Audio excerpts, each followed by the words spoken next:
Bom, gente, olá, tudo bem? Eu falei que eu ia dar essa última parte do curso aqui sobre o Dworkin na, na internet, né, na gravação, e eu acho que vai ajudar bastante vocês a responder a questão sobre o Dworkin na avaliação. Vocês viram lá na avaliação que vocês têm até dia 9 para entregar, tá bom? Então, até sexta-feira. Vocês têm um bom tempo aí para conseguir responder as questões, tá bom? Só para que fique bem claro, não vou aceitar entrega fora do prazo, tá bom? Tá lá dia 9 às 23h59, tá bom? Virou o minuto e o Moodle fechou a entrega, não aceito via e-mail, não aceito de maneira nenhuma fora do prazo, tá? Tem uma semana aí para vocês fazerem. Então é isso aí, tá bom? E eu vou ser bem rigoroso na hora de corrigir. Então prestem atenção no que vocês vão responder, usem a bibliografia que eu indiquei, enfim, tá? Sem plágio, sem cópia. Na aula passada, eu parei na crítica mais forte que o Dworkin faz ao positivismo jurídico de Hart, tá bom? Então eu não vou voltar, quem estava na aula pegou, não sei se alguém gravou aquela aula que eu dei, a primeira aula sobre o Dworkin. Está disponível aí, se não gravaram, enfim, não temos o que fazer, tá bom? Conteúdo dado, conteúdo superado. Mas quem estava na aula sobre o Dworkin viu que eu parei exatamente nesse aguilhão semântico que chamam, né? Semantic sting. Alguns traduzem por aguilhão, ferrão, enfim. O sting é o que a abelha tem, né? Na bundinha, que é o ferrão. Então, ora vocês verão traduções sobre aguilhão semântico, Dworkin, sobre ferrão semântico, enfim. E me parece que essa é a crítica mais forte, a crítica do aguilhão semântico, que o Dworkin dirige à tradição do positivismo jurídico anglófono, tá? Principalmente do Hart, do Haas, enfim. Então, o que significa essa crítica, certo? Vocês têm que ter na cabeça as outras críticas que o Dworkin coloca, né? A relação entre regras e princípios, né? Diferente dos positivistas jurídicos como Hart, o Dworkin vai dizer que não apenas de regras se compõe o direito, mas de princípios também. Isso eu expliquei na aula passada. Então, o Dworkin, ele é alguém que enxerga o direito como sendo um conjunto de regras e princípios. E seria muito curioso chamar o Dworkin, como alguns autores chamam, de um pós-positivista, o Barroso chama de pós-positivista, enfim, tem alguns manuais que colocam ele como pós-positivista ou antipositivista. Eu prefiro chamar de neopositivista, tá? Ou um neopositivista que atribui o direito à integridade, né? Um neopositivista íntegro do direito. Porque ele não critica o fato de que o direito é um fato social, é uma produção feita pelos seres humanos, é uma circunstância que tem seus pressupostos históricos e contingentes, tá bom? Então, o direito pro Dworkin também, ele é contingente, ele é um fato social. Só que na hora de descrever o direito, o que o direito é, ao dar uma explicação para o direito, o Dworkin não vai apelar apenas para a descrição factual de como opera o direito. Ele vai descrever, mas também vai explicar de maneira teórica e conceitual. O direito não é apenas empírico, factual para o Dworkin, mas o direito é teórico e conceitual também. Tá? Essa é uma das grandes críticas que ele faz ao positivismo jurídico. O direito não é uma mera descrição dos fatos, uma descrição neutra dos fatos.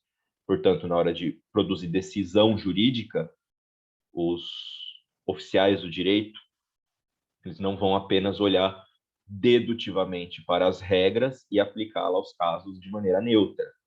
Para o Dworkin, o que se faz é interpretar o direito. O direito se interpreta olhando-se para a sua estrutura histórica, para os processos que já foram construídos. O direito tem uma história, tem que ser respeitada. o que leva a dizer que não existe espaço de discricionariedade no direito para o Dworkin.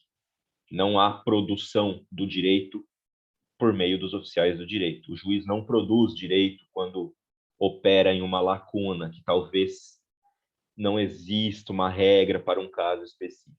O Dworkin está dizendo sempre tem a resposta para um caso específico ao longo do histórico do direito. Não precisa inventar direito. Só que essas regras precisam ser interpretadas. Tudo bem?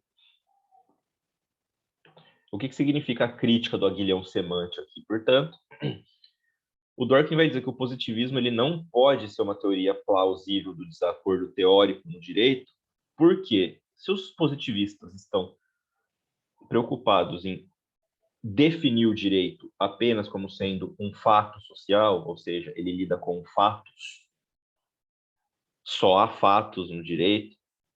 Portanto, quando há algum desacordo no tribunal, os desacordos para o positivista sempre têm que ser desacordos factuais, certo? Uma questão lógica. E se o positivista está disposto a admitir que o direito é fato social, né, pega o Hart lá, o direito é composto de regras primárias e secundárias, cuja legitimidade é dada pela regra de reconhecimento, certo? A regra de reconhecimento, ela mesma é um fato social, né? Ela é descrita, ela é retirada da organização dos fatos jurídicos. Tudo bem? O Dworkin está dizendo, se é assim para um positivista, logo, todo desacordo que existe na corte só pode ser um desacordo factual, não um desacordo teórico. Só que o Dworkin está dizendo, quando a gente olha para o direito e olha para a prática do direito, a gente vê que os desacordos majoritariamente são teóricos, nunca são factuais. O direito não é um conceito criterial para o Dworkin. Ele é interpretativo, portanto. Então, se o conteúdo dos conceitos é determinado pelos critérios compartilhados, então os advogados não podem genuinamente discordar sobre se algo é um contrato ou não, certo? O que seria para um positivista o desacordo que é gerado na corte. Mas quando a gente vai ver, os advogados eles não discordam de que, ó, de fato, temos um contrato aqui, de fato, temos uma quebra de contrato, de fato, temos um homicídio, de fato, temos um caso em que não há pagamento de pensão. Os fatos, eles não são discordantes, né? Os advogados sempre vão concordar, os juízes vão concordar sobre o fato, o que é um contrato. O contrato é aquilo, todo mundo está em acordo, certo? O que é um homicídio? Homicídio é aquilo, todo mundo de acordo. O que é o não pagamento de uma pensão, não pagamento de uma multa, o que é, enfim. Tudo aquilo são acordos que já estão dados, né? Os advogados, os juízes, os oficiais de direito não discordam sobre os fatos. O Dworkin está dizendo que as grandes discordâncias são a respeito das interpretações produzidas para gerar jurisprudência. Então, para um positivista, ele é obrigado a admitir que a discordância nos tribunais são discordâncias factuais. Mas o Dworkin está dizendo, não são discordâncias factuais, são discordâncias teóricas. São conceituais. Os advogados de defesa ou de acusação, eles estão brigando para construir uma interpretação e uma visão com um determinado valor sobre um fato que é diametralmente distinta da do outro lado. Né? Então, a briga é por interpretações. Se essa lei diz de fato isso, não, você está lendo errado, o significado dessa frase, o significado dessa palavra é esse, tal e tal e tal.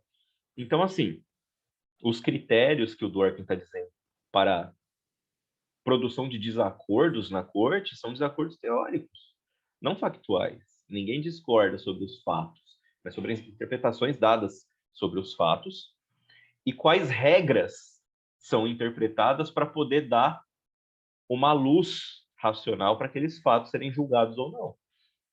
Certo? O Dworkin vai dizer, em vários casos, o desacordo não é sobre os elementos factuais, históricos do direito, mas sobre o seu significado factual, sobre o seu significado histórico, certo? É por isso que advogados, juízes, enfim, produzem ou devem produzir argumentos para justificar as suas posições. O argumento é uma interpretação, certo? O que chega à noção de interpretação para o Dworkin. O Dworkin, ele é um grande devedor da hermenêutica desenvolvida lá pelo Heidegger, mas principalmente pelo Gadamer, né? O Gadamer é um grande nome da filosofia dentro da hermenêutica, da fenomenologia, mas para o direito ele é uma grande fonte, porque ele estabelece certos princípios de hermenêutica que a gente consegue estabelecer na hora de interpretar as regras jurídicas. Para o Gadamer, nós partimos de certos pressupostos, de certas preconcepções, de certos preconceitos para julgar as coisas, certo? E há 3 estágios, que eu estou falando de maneira bem geral, bem vaga, né, para vocês entenderem. O Gadamer, esses 3 estágios são compostos de um estágio de pré-concepção, um estágio de concepção e de pós-concepção. Quando há uma certa um certo juízo proferido por um juiz, o juiz, de fato, segundo o Dworkin, vai operar a partir de princípios, vai operar a partir de pressupostos, mas no final, né, esses pressupostos devem ser colocados sobre uma luz racional, como se fosse uma revisão. Você tem que revisar para ver se você tem direito a esses pressupostos, se eles estão contribuindo para a melhor interpretação do direito, certo? Então, se você parte de um pressuposto, de um preconceito, e define uma jurisprudência com base nisso, é obrigação de quem interpretou assim voltar aos pressupostos e fazer uma segunda avaliação para ver se eles são justificados, justificáveis, certo? Então, é muito importante a teoria da interpretação para o Dworkin, e principalmente, ele cita, inclusive, o Gadamer para colocar ênfase nessa interpretação que é necessária para a própria concepção do que é o direito, tá? A gente tem um exemplo aqui no Brasil, por exemplo, do Barroso. O Barroso, quando ele começa... tem um caso muito interessante, quando ele vai definir sobre a reforma trabalhista lá. Depois vocês podem pesquisar o voto do Barroso lá na reforma trabalhista no YouTube. É 1h30, eu acho, de voto. E ele começa estabelecendo uma série de pré-concepções. Ele diz: minhas pré-concepções são essas, tal, tal, tal, tal e tal. E com base nessas pré-concepções que eu tenho, eu vou decidir. Isso é completamente anti-dworkiniano, né? Apesar do Barroso dizer grande parte dworkiniano, que ele chama Dworkin de pós-positivista, enfim, ou neoconstitucionalista, às vezes. O que o Dworkin está dizendo é: você não pode decidir nada com base em pré-concepções, porque essas pré-concepções têm que se ajuntar às regras, né? Os princípios devem estar ajuntados às regras, às leis, né? À normatividade que está dada nos códigos jurídicos. Então, há quem interprete o Dworkin como sendo um justnaturalista, porque fala de princípios, então há princípios inerentes à natureza humana. Não! Os princípios devem emergir do direito, da própria prática do direito, certo? Como eu disse na aula passada, lá há um princípio que estabelece que um criminoso não pode se beneficiar do crime cometido, como no caso que o Dworkin lista, há um precedente lá do neto que matou o avô para ganhar a herança. Não existia uma regra dizendo que o descendente não poderia ficar com a herança do seu ascendente, mesmo se ele fosse assassinado por este. Não havia uma regra que impedia o criminoso de pegar a herança. Mas os juízes decidiram, mas com base naquilo que emerge do direito, não de uma natureza humana, não tem natureza aqui. O direito é um fato social, para o Dworkin também. Mas com base na própria organização do direito, os juízes decidiram: olha, não é possível que a gente estabeleça que o criminoso, já que ele está sendo reprimido pela sua ação criminosa, então há um princípio que não está na regra, mas ele deve ser considerado na hora de aplicar a regra, de que um criminoso nunca pode se beneficiar do crime cometido. Ou seja, você não pode se beneficiar do assassinato do seu ascendente para ganhar a herança dele. Porque senão o mundo ia ser uma doideira, certo? Então, a teoria da interpretação do Dworkin é muito importante, né? E ele a recebe, ele a elabora a partir da hermenêutica, principalmente desenvolvida pelo Gadamer, tá bom? De origem fenomenológica, heideggeriana. Então, o Dworkin vai argumentar que mesmo nos casos difíceis, a gente, se vocês forem ler o Dworkin, você vai ver ele falando basicamente dos casos difíceis, é o que ele chama de hard cases. É possível determinar qual é a resposta correta para o caso jurídico relevante. Os hard cases aqui são diferentes do easy cases, certo? Os easy cases são aqueles casos fáceis, são aqueles casos que há uma regra muito clara para o crime cometido, certo? É fácil, né? Para um roubo, para um furto, para um pagamento de pensão, enfim, são casos fáceis, certo? Você tem uma regra, se você roubar mediante a coação violenta, enfim, tal e tal e tal, a punição vai ser de acordo com, né, o grau, se você é réu primário, enfim, se você matou a pessoa que você roubou, se você ameaçou com arma de fogo, enfim, tudo isso são agravantes para a pena. Então tem a regra, os agravantes da pena, certo? É fácil resolver. Os hard cases são casos difíceis, casos como, por exemplo, o do goleiro Bruno, o da Suzane Richthofen, o da menina lá que matou o cara da IOC, acabou de sair da cadeia, enfim, são casos difíceis, são casos de comoção nacional, ou casos de colarinho branco, grandes empresários, donos de grandes empresas, então, enfim, são casos difíceis, certo? Casos envolvendo políticos, juízes, enfim, casos que impactam de maneira muito pesada a sociedade, né? E que são difíceis de resolver, são difíceis de conseguir prova, são difíceis de construir uma jurisprudência que seja peremptória, são difíceis para o júri, caso tenha júri popular para decidir. É difícil para o júri tem que se organizar, analisar as provas, argumentos de defesa, de acusação, enfim. São grandes casos, são casos que abalam. Então, o Dworkin vai argumentar que mesmo nestes casos difíceis, que são difíceis, os easy cases são mais tranquilos. A regra se aplica. E nesses casos difíceis, é possível determinar qual é a resposta correta para um caso jurídico relevante. Você não precisa do espaço de discricionariedade que tem lá nos positivistas, no Hart, por exemplo, né? Ou no Kelsen, que seja. Apesar de eu não chamar Kelsen de positivista, né? Acho que é melhor chamá-lo de normativista, dogmático, enfim, né? Mas é fato aqui para o Dworkin não há espaço para discricionariedade, ou seja, para a criação do direito na hora da aplicação do direito. Como o Hart, como o Kelsen, como o Haas, enfim, defendem, né? Há formas de se criar o direito a partir do espaço da discricionariedade, né? Por conta dessa teia aberta, esse tecido aberto que é o direito, que é a linguagem, e, portanto, a discricionariedade se dá, essas lacunas do direito. Para o Dworkin, não. O direito tem que ser interpretado.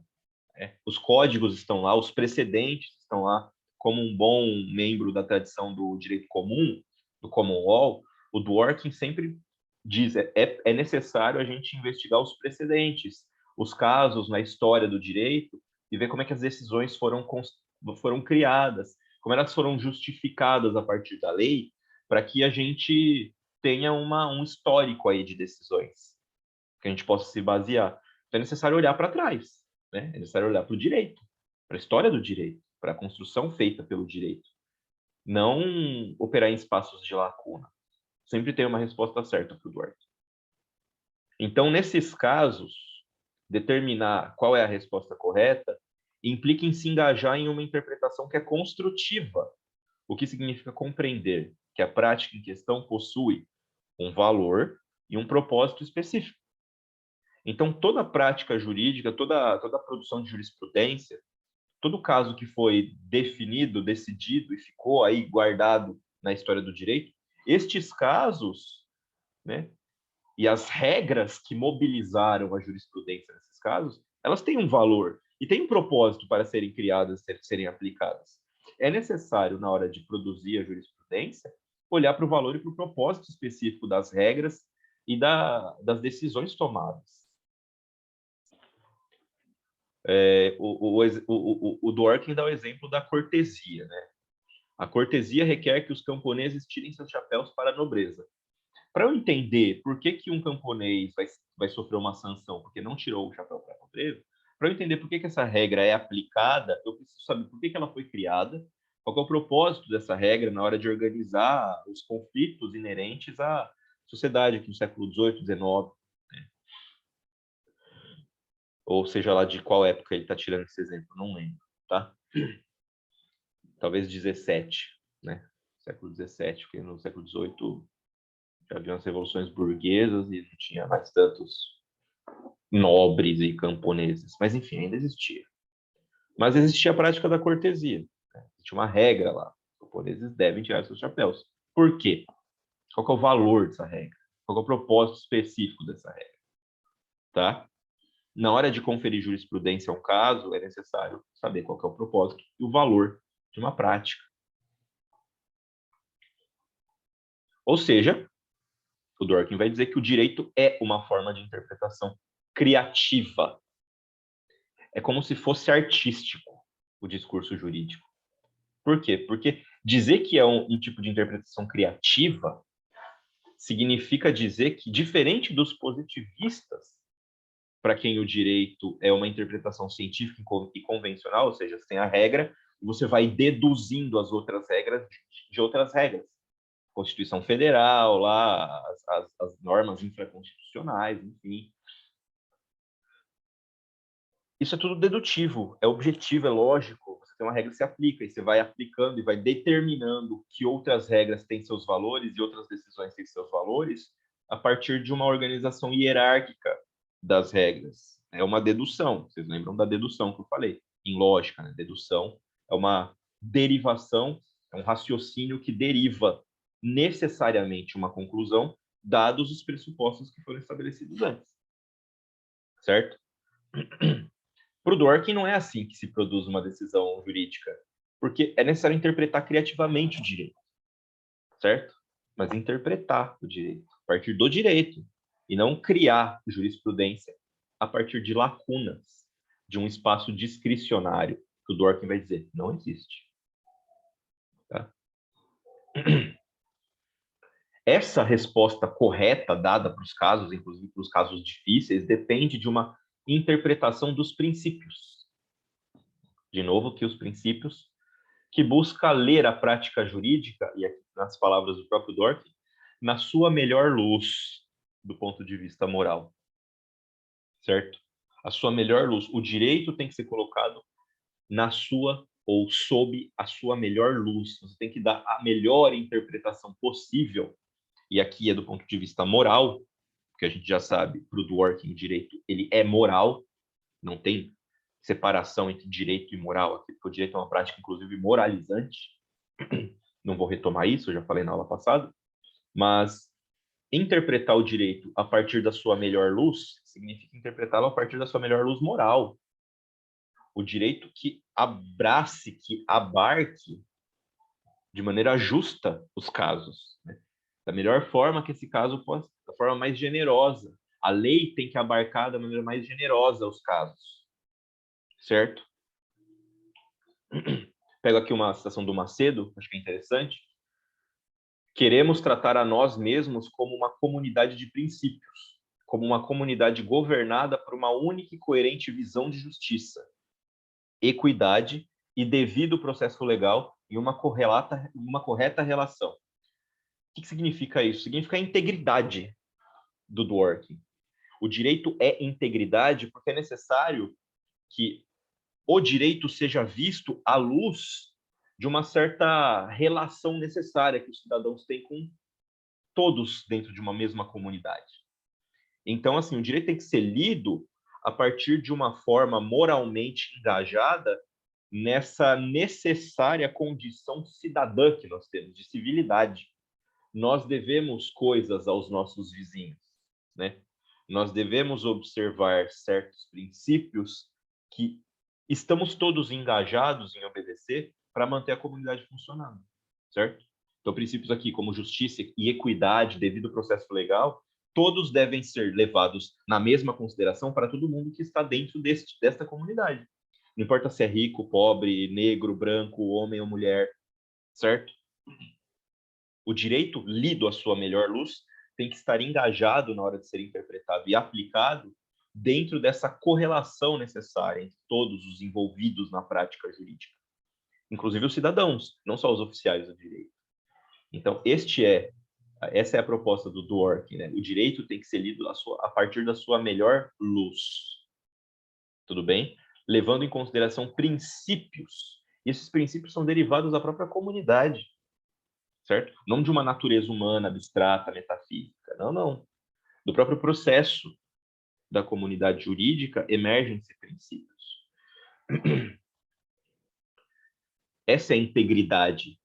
O direito tem que ser visto como um todo, um composto de valores, de regras, de princípios que está fechado, né, no qual a comunidade está engajada em mantê-lo.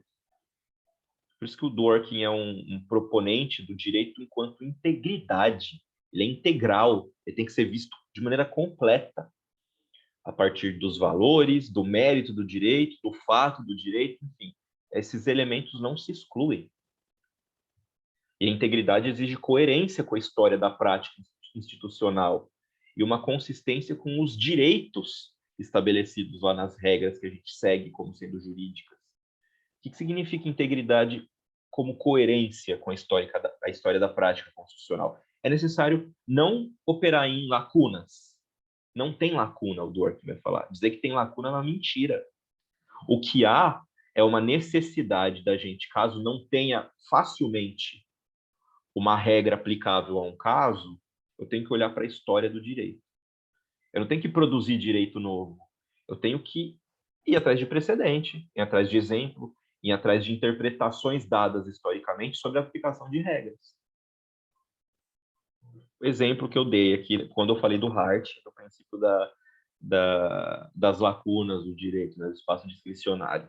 Bom, a gente tem o direito lá das heranças, das sucessões, enfim, mas não estava nada tipificado, de alguma forma, que arquivos nas nuvens, né, na nuvem digital, virtual, sejam também objetos de sucessão, certo? De herança.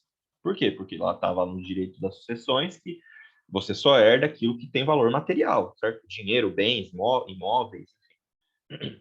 Não fotos no Google Drive, não senhas, arquivos Word, enfim, colocados lá no Google Drive, enfim, ou num inbox, no Facebook, enfim. O Dworkin vai dizer, você não precisa criar lei nova. Você olha para a história do direito e mostra. Claro, hoje em dia são considerados bens, inclusive é um bem material, uma conta no Google Drive, você pode colocar lá senhas de contas de banco, você pode colocar lá senha de conta de Bitcoin, você pode colocar um monte de coisa, bens que são de valor afetivo, fotos, vídeos, enfim. Você não tem mais fita, né? Você grava no celular e põe na nuvem. Então, você pode, à luz do direito, da história do direito, interpretar, segundo o Dworkin, falar como bens também de valor, também monetário, mas também valor afetivo, estes bens também podem ser incluídos como herança, mesmo não existindo no código a noção de bens virtuais, entende? Mas você não precisou operar na criação de direito, você olha para trás e fala, ó, em todos os casos de sucessão, são os bens de valor afetivo e de material que foram transmitidos para os descendentes, certo? Logo, você não precisa criar direito novo, logo, estes bens virtuais também entram dentro de valores materiais, mas também afetivos. Tudo bem? O Dworkin está dizendo, você não precisa criar direito, não tem discricionariedade. Você tem que olhar para a história da prática institucional. É isso que você tem que fazer. Não criar direito. Os positivistas estão errados. O que nos leva à metáfora. Né? O Dworkin, como é um grande defensor da interpretação, isso é muito difícil ler no Dworkin, porque quando você usa a metáfora é necessária de ser interpretada, certo? Então, é um argumento lógico dedutivo também na filosofia do Dworkin, mas tem uma série de imagens, de metáforas que também precisam ser interpretadas. E a metáfora mais importante do Dworkin é o exemplo: o direito funciona como a arte, certo? Essa é a hipótese estética do Dworkin. O direito é igual à arte, e a arte aqui que ele vai dar como exemplo é a literatura, certo? O direito funciona como um romance em cadeia. O que significa isso? Isso que eu acabei de falar para vocês, olhar para a prática institucional, para a forma como as decisões já foram feitas, sempre vai ter a resposta certa lá na história do direito. Mas é necessário estudar. Vocês, advogados, enfim, que querem se formar enquanto tal, vocês precisam olhar o Dworkin está dizendo. O Dworkin mesmo é advogado. O Dworkin atuou como advogado, ele é um prático do direito também. E como advogado na Inglaterra e nos Estados Unidos. E ganhava muitos casos. E mostrava e ilustrava, olha só, a forma como eu vejo o direito, vê como eu estou ganhando casos. Estou interpretando o direito de uma forma correta, objetiva. Eu ganho casos, eu convenço, eu mostro para as pessoas como o direito é a partir da teoria que eu desenvolvi. Então, o Dworkin não é pouca coisa, não. E a hipótese estética, né, a noção de direito, a metáfora do direito como operando como a arte, né, como a literatura, é essa do romance em cadeia. Porque você imagine, o direito é como um romance sendo construído a muitas mãos. Eu escrevo lá um primeiro capítulo. Tem lá a construção da narrativa, tem as personagens, tem os cenários, tem os ambientes. Cada personagem tem uma característica, tem um caráter, tem um nome, tem uma história, tem, enfim. E eu pego este primeiro capítulo que eu escrevi e entrego para você. E você tem que continuar a minha história, mas você não pode. E aí, ó o exemplo, né? Não tem discricionariedade. Você não pode criar do jeito que você quiser. Você tem que seguir aquilo que foi colocado no primeiro capítulo. Você não pode começar falando de outra personagem principal. Você não pode falar de dar outro nome para personagem. Você não pode mudar o cenário. Você não pode mudar as relações que foram construídas. Você tem que continuar de maneira coerente tudo que eu comecei. E quando você termina o capítulo 2, você passa para outro, construir o capítulo 3, com base no capítulo 2 e no 1. Ou seja, um romance é isso. Um romance é coerente, né? Uma obra literária, e romance, literariamente falando, significa uma narrativa em prosa extensa, certo? Não significa amor romântico, não tem que ter romântico no sentido de afetividade. Um romance é uma prosa, né? Um texto escrito em prosa que é longo, tá? Essa é a definição de romance. Como direito, certo? Então, um romance precisa ser coerente, você precisa entender a história, precisa entender a relação das personagens, o desenvolvimento do caráter das personagens, da personalidade dos personagens, enfim. Não pode, no capítulo 4, varrer tudo e começar de novo. Não, né? Então, essa é a noção do romance em cadeia. O direito é como um romance escrito em cadeia. Tudo bem? É necessário olhar para a história institucional do direito para retirar daí a resposta correta. Porque tem a resposta correta para todo caso. Mesmo que a gente não saiba qual seja, mesmo que seja muito difícil de chegar a uma resposta correta para cada caso. Você tem que aplicar a interpretação. O direito tem que ser visto como integridade. Ele é integral, ele é íntegro, tá? Essa é uma visão muito distinta, vocês podem ver, do conceito de direito como uma união, né, um composto de regras primárias e secundárias, cuja legitimidade é dada pela regra de reconhecimento do Hart, tá? Ou pela norma fundamental do Kelsen, que me parece opera como um princípio também, mas enfim, nós estamos aqui para isso. Espero que tenha ficado claro o que o Dworkin entende mais ou menos pelo que é o direito, ao conceito dele de direito, e como ele critica os positivistas anglófonos, né? Principalmente o Hart, na sua teorização sobre o conceito de direito. Então, concluindo aqui, o que o Dworkin... E, claro, essa aula é uma metade, tá? A primeira metade foi dada em sala de aula. Quem faltou, enfim, vai atrás dos colegas aí ver ou ler os textos que eu coloquei lá para vocês, tá? As principais características do positivismo, segundo o Dworkin, né, a gente consegue extrair daqui, é que é uma teoria imperativista, certo? Ela produz imperativos, regras, né, vindas do Estado, uma autoridade.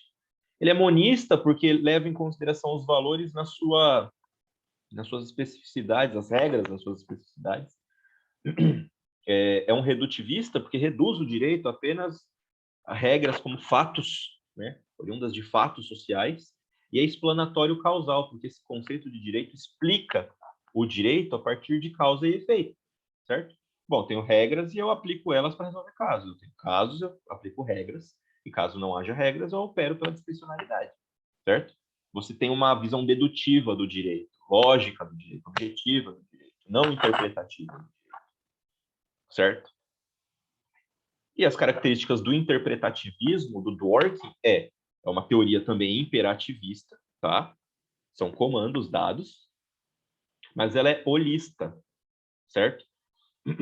Ela não opera a partir de meras regras aplicadas a princípios que estão muito bem consolidados, determinados. Regras aplicadas aos casos, desculpa. A regras que são muito bem consolidadas, estabelecidas. Não, é holista porque busca uma série de valores para justificar uma série de regras, esses valores são os princípios, certo? E une princípios às regras para tentar produzir uma decisão. E essa decisão vai entrar para o histórico do direito.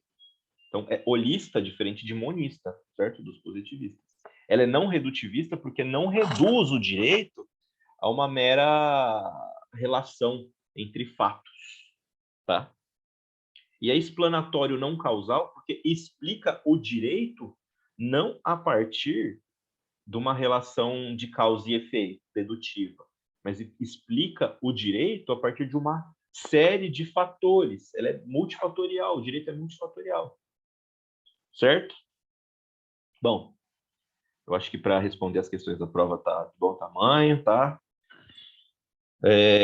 Bom, se a gente não se vê mais, foi um prazer dar aula para vocês nesse semestre. Acho que a gente não se encontra até o fim da formação de vocês como alunos e professor, mas saibam que foi um prazer, adorei dar aula para vocês.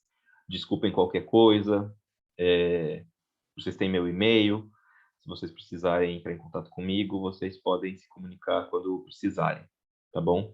Foi um prazer, espero que vocês tenham uma excelente formação, espero que vocês levem a sério a formação de vocês, que é muito importante, e espero que sejam felizes, tá bom?